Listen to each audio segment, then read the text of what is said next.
So today's Heart Talk is on what's it take to trust. What's it take to trust? And I chose this topic because I was noticing a lot in both my own life, in clients' lives, and students' lives, and my friends' lives, that this concept of trust isn't really well defined. That we're all asked to trust, or we're all struggling to trust, but we haven't really even defined what that means. And so I thought, well, let's make it a hard topic and dive into the subject and see what comes up. For me, I think there's a few different forms of trust, and it's something that, maybe that's where we begin. It's not just what does it take to trust, but really what is trust? And for whom? Because there's trust in life, there's trust in self, and then there's the trust in another. A couple of you mentioned the idea of relationships and things like that, and that one I think is where, when we talk about trust, that's like the first place our mind goes. It's like, yeah, my partner, the relationship, that person, can I or can't I trust them? And actually, it's funny because I think that's one of the easiest places to understand what you can or can't trust, and that's just by the consistency of an action, right? The consistency of a commitment, not words. Words mean nothing. Trust is in the actions that are consistently created and made. That's what gives you a sense of safety, right? Trust in life, this is actually also one that's not so difficult. I think if we decide on what we're focusing on in life, and we decide to look at the positive, we look at the things that we want, we're moving towards those things, then most likely you're going to start to trust in life. You trust the possibilities are out there. Maybe you just haven't found them, right? That's what gives a lot of people hope. It's that last one, and this is the one I find, especially with my clients, that when we dig in, it's the one that people aren't cultivating. Trust in self. Trust in themselves. I can ask somebody directly, do you trust in life? They're like, yeah, totally. I'm like, okay, great. Do you trust in yourself? Well. And it's interesting to me, because shouldn't it be yourself that you know the most about, that you should be like, yeah, I know what I can expect of myself. But maybe that's the problem. We've had expectations placed on us by condition and influence and obligation and social pressures, or we've even put conditions on ourselves, goals that we set, and then we didn't complete it. We didn't fully get to wherever it was that we wanted to go, and because of that, we started to develop a mistrust of ourselves. An idea that, I can't really be certain that I can accomplish that. I can't be certain that I'll follow through. I can't be certain I'll get the result that I want because I quit before or I never tried. How many of you would say that there's visions or goals or things that you want to do in life, and it's still kind of out there, and you're like, yeah, I'm not ready yet, right? How many of you use that word? I'm not ready yet. And the question is, when are you ready? And it's not going to have anything to do with the resources or the circumstances or the conditions.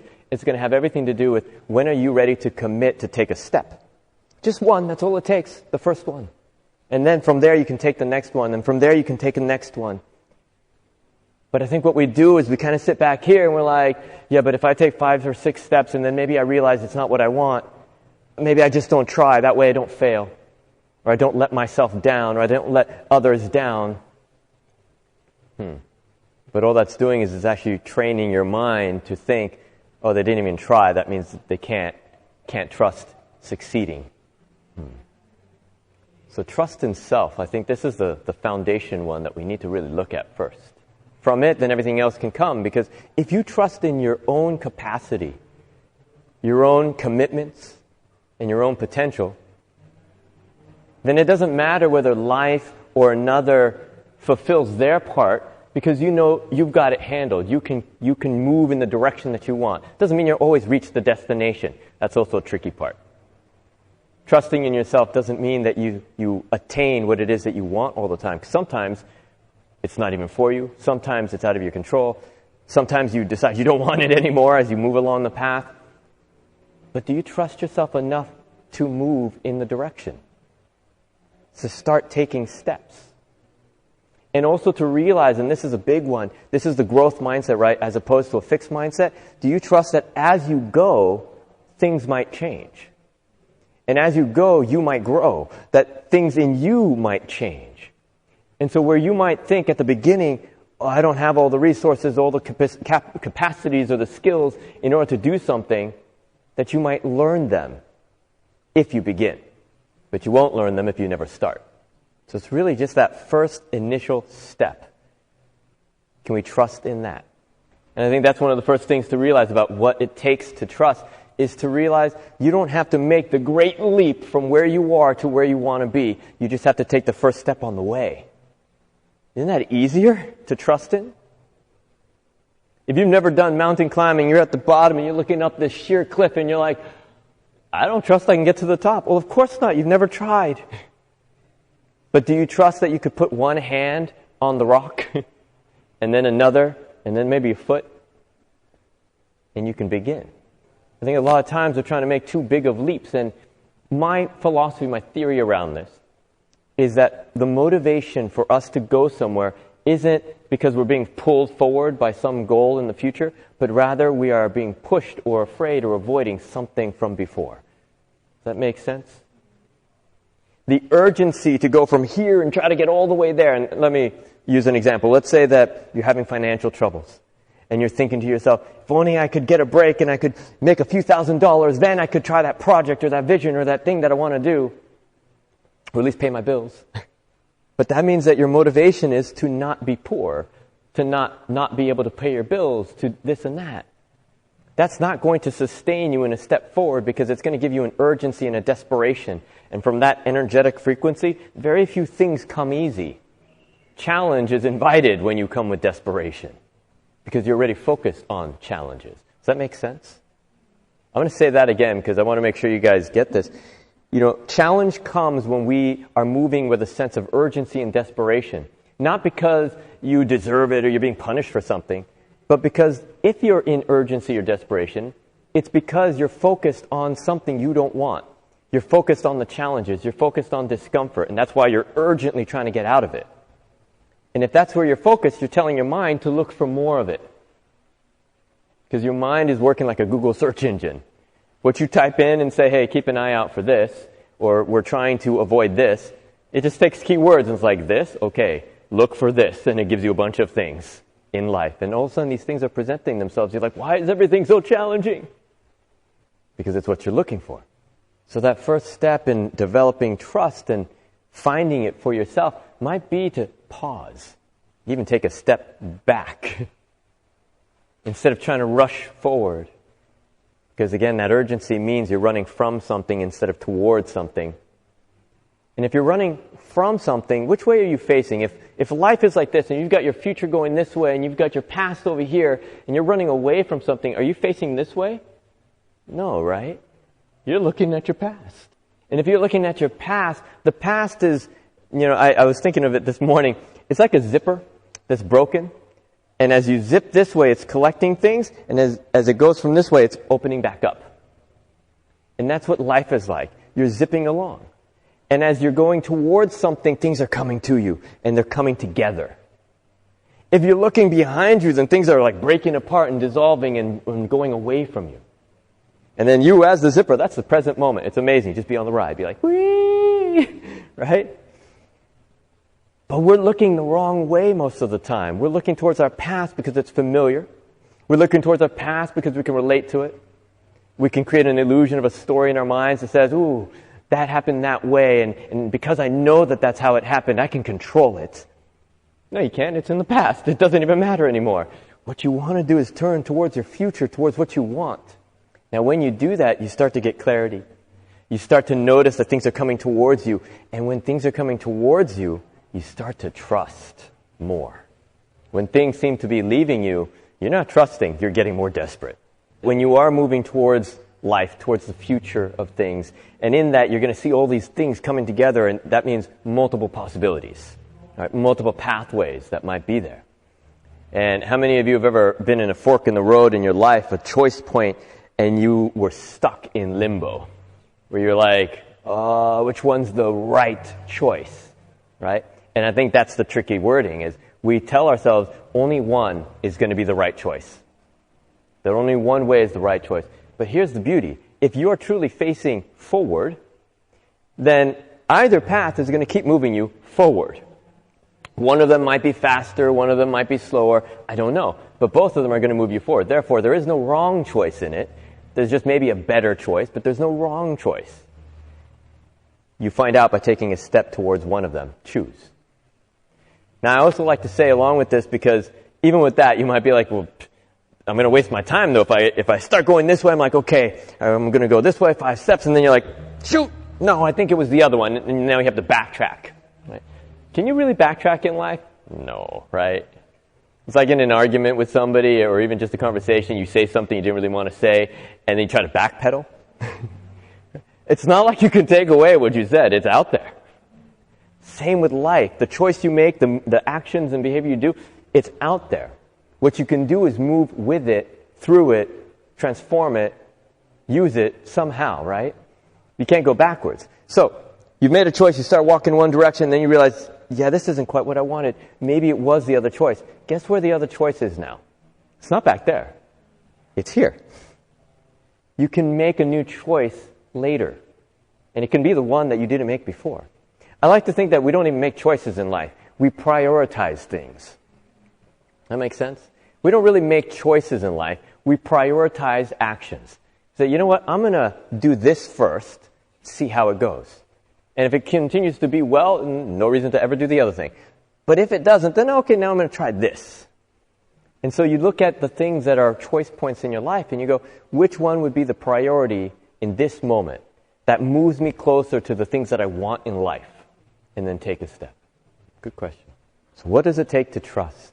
You know, if you have a goal and you're moving towards that goal, and maybe one of the first things that comes to our mind, and this is where I'm talking about that we don't trust in ourselves, is that we go, okay, well, yes, I can see the path and I can see the way. Imagine that you're a frog, right? And you're on one side of a river and there's all these lily pads. And they're moving a little bit because the river's moving. And you're the frog and you're going, I don't know if I can get from that lily pad to that lily pad. I definitely can't jump all the way to the other side. I won't do anything. I'll just stay over here. Right? But maybe that's because you haven't realized that you're a frog. You can jump really well. You're built for this. Right? Maybe. And that's the thing. Thank you for bringing that up. Right? Maybe the frog does jump and it gets onto one lily pad and it's like, and it goes into the water. Again, the frog is built to swim as well. Now, what I'm saying is there are things in your life and the things that you may want in your life that aren't even going to present themselves if there's not some form of alignment or capacity or desire to grow into the capacity for. Right? Now, if we make too big of a leap, that's different. Right? And that's where sometimes people do fall short and then it harms them because they're trying to go too far too fast. Yeah? Hi, guys. The point is not to just keep waiting because the truth is we're never on the bank of a river. We're on a lily pad already. Because at some point in life, something moved you, whether it was by your choice or not, you got put into the game. And now you're already on a lily pad, and that lily pad's moving. And so you better be moving also. So I think, and this goes back to your question about self-doubt, right? Self-doubt is the issue at hand that keeps us from moving forward. And self-doubt's going to be coming from several different factors and variables. One of the first that I would say it's coming from is the fact that we don't see ourselves as our whole potential. We see ourselves, again, based on the past experiences that we have isolated, because how many of you would say that when you look at your history, at your memories, at your experiences, that you're really looking at the entire data set, that you're looking at all of it? Probably not, right? You're looking at moments that you made significant. And would you say that the moments that were amazing outweigh the ones that were challenging, or the other way around? For most of us, we have made the challenging moments most significant. Even if it was to say, like, I overcame that, but still it was like, oh, that was so challenging. Which means that what we're looking at is when we weren't feeling at our fullest capacity. And so then, as we're here trying to make the decision of the next leap to make, or the next jump, the next step, we're looking and going, well, the last time I tried to do something like this, I wasn't able, or it was really challenging, or it was really hard. And we have self-doubt. What we have to remember is that two things. One, everything that's happened in your history has given you certain knowledge and experience to grow from. So you are no longer the same person that you were before. You have grown. You have built muscle and mind and skill and heart to do more than you could before. So that's the first thing we get to remember. And the best part is the realization that you can continue to grow. That's what I was talking about with the zipper, is that you're moving towards something, which means things are coming towards you. You are growing in your capacity with every single step that you take, in your confidence and your capacity. But if you look backwards, you have a limited data set, which means you are limiting your capacity. And of course, that's going to bring self-doubt. Now, I'm going to add to that another reason why we have self-doubt. And probably all of you have had this little voice whisper in your mind. If you've started this self-development journey and you start to peel away certain layers and you're digging in to see, okay, where did I create certain beliefs? And this little whisper comes up and it says, you're not enough. Anybody had that? Right? And that whisper, here's something I'm going to say, it's very counterintuitive. It's true. You're not enough. But not because who you are as 100% whole, if you were actually able to see yourself that way, isn't enough. It is enough. That's 100%. That's the math, right? But because you're only looking at a fragment, you don't think it's enough. So where did all the other fragments go? Why are we only looking at a piece, as if we're looking at somebody's Instagram feed? We're like, ooh, look, they're so happy that day. They must always be happy. Doubt it. Oh, look, they were so sad that day. They must always be sad. Doubt it. We have a spectrum of experience throughout our life and even throughout our day. That's the wholeness, is to realize that every possibility is there. Was there, is there, will be there. When you start to realize that, then instead of having doubt, you start to get curious of possibility. Yeah, ooh. Yes. All right, so the question being, how do you develop intuition? Because in the reference you were making, that when we do finally start to make choices, and we're starting to make those choices not from mental analysis, which often does paralyze us, but rather from that feeling of like, yes, I'm going to go for this, and I'm going to go for this. Intuition's a funny thing, because I don't think it's really something that we develop. It's something that we develop the trust for. Right? Our intuition is there from the very moment that we were born. Why do you think you reach for certain things instinctively, right? What we lose along the way is how much we trust ourselves in that intuition. Part of that's because as we're growing up, we're getting all these influences of media and society and our parents and authorities and all these things telling us what we should do. And a lot of times, it's not in alignment with what we're feeling in that moment. And it's not that they do it on purpose. It's simply that they don't speak baby. Right? Baby's like, you want this? No, but okay. Right? And then maybe you emote, you start to cry, and the parent's like, no, don't cry. You're like, but okay, don't, okay. And we start to suppress our intuitive emotion, our intuitive gut feeling, our senses that say, oh, do this, don't do that. And then because of that, we start to doubt ourselves, because the truth that our body is telling us doesn't align with what society has been telling us. It's a practice of action. Yeah. Because no matter what, if we're just in our heads being like, okay, I feel like I should do that, why should I do it? Nope, too late. You really stop listening. Right? My mom actually gave me this advice once years ago, and I have to say she's the wisest woman I know. She said, she was actually asked something similar, like, how do you know the difference between intuition and thought? And her response was so simple. She goes, well, the thought will give you a because. The intuition will not. You should go do this because blah, blah, blah, blah, blah, blah. That's the mind. That's thinking. Intuition, go do that. Why? Just go do it. Right? And that's why intuition requires trust, whereas thought doesn't normally. Thought, you look for the reason. Right? Exactly. It's logical. Now, you want to combine the two in some form. And I think part of the reason that we don't actually listen or trust our intuition is, one, we haven't been taking those small steps of action that say, okay, let me see. Oh, look, I'm still alive. Okay, let me try again. Oh, yeah, still alive. Wow, there's possibilities out there my mind had not considered. Why? Because your mind can only look backwards. Past familiarity. It doesn't know what else is out there. Intuition is leading you by a feeling, by a sense of what else is possible out there, right? And that's the beauty is we take that trust in self and now we're going to expand it to the trust in life. Do you believe that you have all the wisdom and knowledge of the universe and the cosmos in all of its ageless time?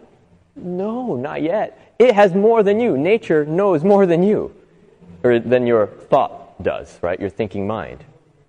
Which means there's things that you haven't thought could be possible yet. And that's where this intuitive movement of curiosity, you can be excited about. You can go, well, let's just see.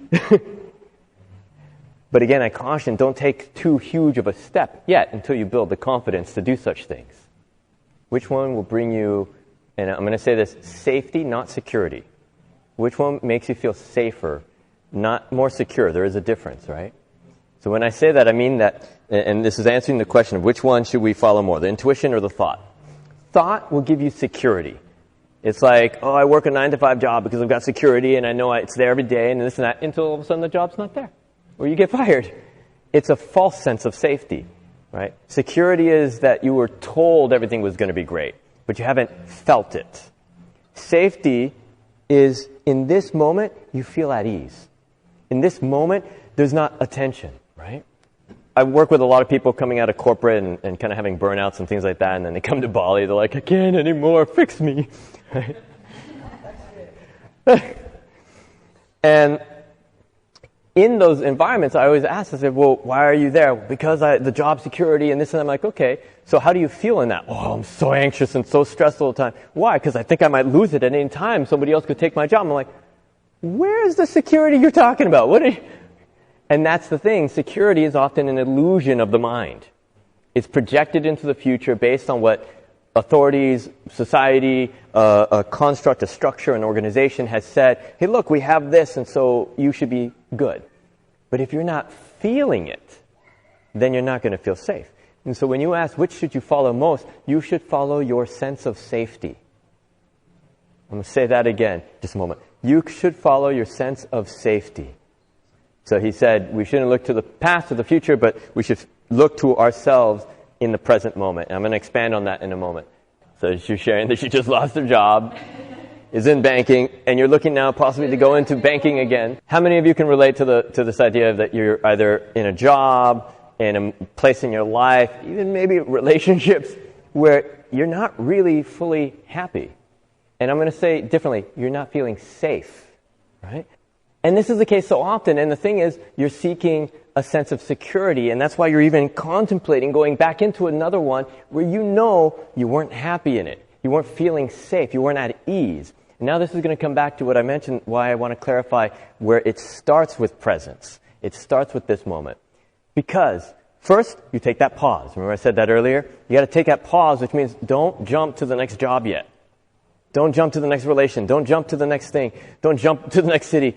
Take a pause long enough that you can literally detox emotionally the hormones, the chemistry, the mindset, the attachments, the identities that you have placed in, that got you to where you are and why you weren't feeling safe and happy.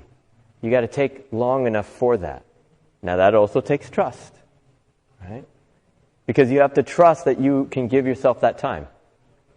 You have to trust that by doing so, you'll be in a better place with better clarity to make a better choice than if you just jump to the next thing. Speaking on confidence, and confidence for sure is tied to trust. And for me, confidence is built up over moments of trusting. Right? Confidence is built up over moments of trusting. And trusting is always trusting in something you don't know. If it's something that you know and you're sure of, you're certain of, you're following security, not safety. You're following fact and logic, not intuition. Trust is going, I don't know how that's going to pan out, but I'm going to find out. And you trust to take that step. Now, when you do it and things work out, you go, ooh, okay, that worked. Let me do another step. Ooh, that worked too. Ooh, this is working this way. I'm feeling more confident, right? Same way we start to walk, same way we ride a bike, all these different things. At the beginning, you're like, I don't know exactly what's going to happen when I try to use these two legs, but oh, okay. Oh. And then after a while, you're just confident. You're like, yeah, they're going to move me. Put some Latin music on, they really move me. But, you just trust. But that confidence is built over time. So a question I would have for you and also for you, and I was thinking of it earlier, when you first began these jobs and businesses and projects, at that moment, did you know everything that you know today? Probably not, right? You started off fresh, maybe out of school or something like that and some training, but you started off at ground zero and built up, step by step. Now, you did that within a structure that made you hopefully feel safe and excited, and that's why you started to go. Now, when you lose those things, for instance, the job or the business, what we do, we tend to tie our confidence to an external form of the result of our actions. Make sense? Like, oh, I made it all the way to this position because I was good at what I did in that job. And so we're tied to the result and we're attached to it. Same with the business. Oh, this is not. And then when that goes away, we let our confidence go with it. But the confidence is to realize, oh, wait, I didn't lose anything. All the growth and all the skills and everything that I am capable of still remains with me. And I can now move that and take it somewhere else. Use it in a new way. And even knowing that you were able to grow in that way is a huge piece to go, and I can continue to grow. I'll share a little story with you guys of my own experience similar to this. Years ago, when I first moved to Bali, before I was doing a lot more public speaking, my side gig was web design and graphic design.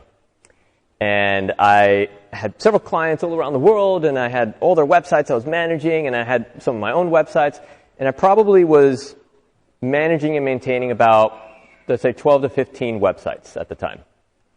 One day, one of my clients calls, and he goes, hey, something's going on with my website, it's not loading. I'm like, oh, let me check. I know, so yeah, it's not loading. And then I get a call from another client. They're like, hey, my website's not loading either. Oh, boy. And so then I checked with my hosting server, so the person who's holding all the data and all this stuff, and I had them check into it, and it turned out there was a computer virus on the servers, which meant that everybody's domains and websites and designs, everything was affected. The tech guy tells me, he's like, yeah, we're going to have to nuke it. I'm like, what do you mean by nuke it? He's like, well, you have it backed up, right? And I was like, no. And because I'd already informed them and that virus was a threat to their own servers and their own clients, they went ahead and nuke it meant erase everything. And they did. They deleted everything. And so my clients lost all their data. I lost all my data. And at first I was freaking out because I was like, oh, crap. My livelihood, everything I've accomplished and created, all these things, what am I going to do? And it had taken me probably a good 6-7 years to develop that and to create it and put it out there. And after I got over the panic, and I realized, okay, there's new technology out there, I have new knowledge, I have the skills, let me get back to it. Within 2 months, I had it all back up and running, refined, way better, and had dropped away some of the things that I didn't need anymore. And that's how we grow. It's a beauty about growth, is that things become easier to do the things that we did before, and the challenge is only in the things we haven't done yet. I'm going to say that again. The things that we've accomplished and done before will always be easier now because you've done it already. So one, you have the confidence that you know it's possible, and two, you probably developed skills to do it. The only time challenge is there and self-doubt might come up is when you're trying something new. And in that, it's warranted. You might be terrible at it because it's new. Don't worry, you can grow. And that's the trust part. Trusting that you have capacity already. Trusting you can grow in capacity. And trusting that the possibilities out in the world are there, you just haven't encountered them yet. And so one of the other things I would say deeply as a method of what's it take to trust is to be curious to what you haven't known yet. To be curious of what you haven't and do not know yet. To embrace that lack of knowledge, because that's actually what's going to take you around the bend of the mountain. That maybe you were trying to go straight up, but instead, walk around. It's easier to get to the top that way. Maybe not as fast. It's not a speed game, right? Unless it's urgency and you're trying to get away from something. Oh. So we're looking at this idea of trust, and that the first thing we have to do is really just pause. If there's a sense of Yeah, but I have to make a choice. I have to do this, or if I don't, then I'm going to lose this or that. Okay, now you're in urgency and desperation. Take a pause, because otherwise you're going to make a hasty choice, not from trust, but from desperation. Pause long enough, even if it feels scary, to allow yourself to make a better choice. I'll give you guys another example. I was in the military, 6 years special ops, way back, like from 98 to 2004. And when I was getting out of the military, this was in 2004, I still had 2 years on my contract, and I'd found a loophole to get myself out of the contract. But that loophole required that for the next 2 years, I was on call, and at any time I could be deployed again within 24 hours. I had to have a duffel bag at my doorstep ready in case I got a call. And again, I was special operations, which meant I wasn't going to places that would have been nice.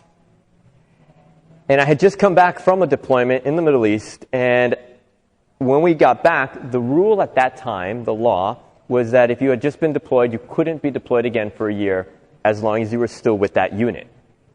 But this loophole meant I was leaving my unit and becoming an individual resource, essentially. They called them individual ready reserve.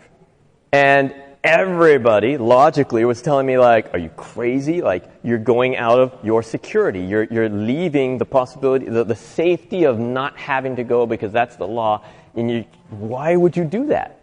Not to mention the job that I was doing, it was PSYOP, psychological operations, was in high demand, which meant that we were needed in the field. And if I wasn't tied to this unit anymore, it was very likely that I was going to be shipped off again. But my intuition, my feeling was, no, I do not want to stay here. Now, it wasn't logical. The logic would have been like, no, stick it out, like you're safer here. But the feeling was, I don't feel safe here. I feel safer if I step out and I start to live my own life. And I started to do that, and I did it. I went for it. And what ended up happening is the law changed. The unit I was with got deployed out a month later. I never got a phone call. So I cruised through those 2 years, and then I was done. The point of the story being that the thing that is new, the thing that is intuitive, the thing that we are trusting, will have a risk with it. But we can only follow through with that. And if not, we're just following the mind, which is, again, based on something that could change. If instead we focus on, okay, if something changes, am I capable of handling it? And let's say, for instance, I had gone out and I got deployed. Okay, I had done it before, I could handle it again. If I stay in, I know that I'm going to remain in that feeling of lack of safety, that anxiety and stress. And so my odds were better in how I wanted to feel presently by stepping out. And that's why I say the first step, pause, step out of the situation long enough and trust long enough to allow for something new, for change in what the dynamic has been. That's the first step. Next step, get curious. Curious of what all the other possibilities are in your life, in the situations of your life, in the conditions, in the relations. Get super curious. And in that curiosity, you're going to be presented with a lot of choices. And in those choices, don't be afraid to make one. Because once you make one, and this is actually a big piece I wanted to bring up today. I was thinking about it on the drive over. I think one of the reasons that we actually have doubt and that we tend to fulfill the self-fulfilling prophecy where we're like, we try something, we had some doubts, and then it doesn't work. We're like, oh, see, I knew I couldn't do it. I knew it wasn't going to work out. It's more because the thing that we try to do, we're not clear about why we're doing it. We're not clear of the motivation.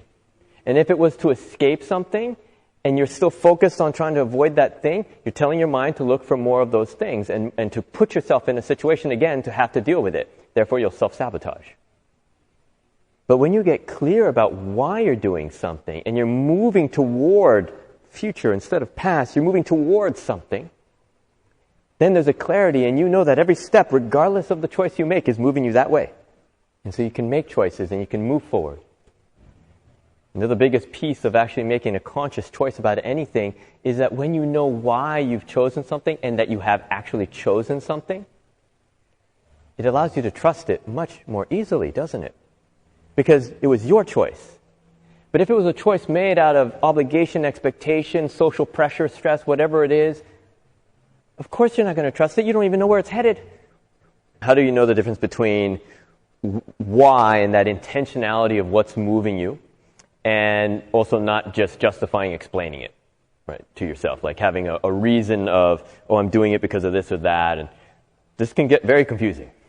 What I'll share is this. There's different aspects that we look at in life, right? There's always a why, there's a what, and then there's a how. And then within all of that, there's who's that are involved, right? There's a why, the what, and a how. The why, in general, my belief, my theory in philosophy, is that the why is always the same thing. There's only one of two choices: to survive or to thrive. It's the only why you'll ever have. At its core root, to survive or to thrive. Sometimes, to survive, necessary. If you're in a dangerous situation, if you're in wartime, stuff like that, I'm not thinking about what I'm going to do later to like build a business. I'm like, gotta survive, right? So that was my why. But at some point, when you're feeling safe enough to be sitting in a room listening to a heart talk in the middle of Bali, Indonesia, you're not trying to just survive. Therefore, you should all be on the why of thriving, enjoying your life, bringing the most into it, growing. Then that takes you to the what. And the what, if you've been to any of my other heart talks, I always talk about that people don't normally think they know what they want, but they always do. Because what we want every single time comes down to feelings. We want to feel a certain way, right? If I asked all of you right now, like anybody here not want to be happy? I didn't think so, right? So that means that you all can agree that one of the things that you would like is to be happy. That's a what. And so that makes it really simple. You can go, oh, okay, so why? To thrive in my life. What? To be happy. Now here's where it gets confusing. How? How is where people double down into one way. It has to be through my banking job. It has to be through my business. It has to be through that relationship. It has to be this way. And they get attached to the how that they chose, which was one of so many possibilities. And then when it doesn't work out, they get self-doubt. They put it on themselves. They're like, oh, maybe I just don't deserve to be happy. No, that path just didn't work out. Go to another one. There's so many. And that's when I say be curious. It's to first get clear that you're either surviving or thriving. Second, decide what feelings you want in your life. And then third, just see what possibilities are there to give you that feeling. And then prioritize the ones that are closest and the lowest hanging fruit to begin to take baby steps towards it. And in all these ways, we make it really easy to trust in taking that first step. And I'll end today's talk with that. Thank you.